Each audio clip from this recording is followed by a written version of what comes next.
Beralih ke informasi lainnya, petinju Amerika Serikat TERENCE CRAWFORD mencetak sejarah baru dalam dunia tinju setelah merebut gelar kelas menengah super dari Canelo Alvarez. CRAWFORD menjadi petinju pertama dalam sejarah yang menjadi juara di 3 kelas berat berbeda. Ketiga kelas tersebut yakni kelas ringan, kelas welter, dan kelas menengah super. CRAWFORD juga merebut gelar juara dunia kelas menengah super WBA, WBC, IBF, dan IBO milik Canelo usai bertarung di Allegiant Stadium, Las Vegas, Amerika Serikat.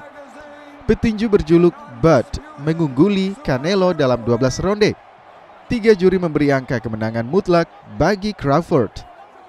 Petinju 37 tahun itu tetap menjaga rekor tak terkalahkan dengan 42 kemenangan termasuk 31 kemenangan KO.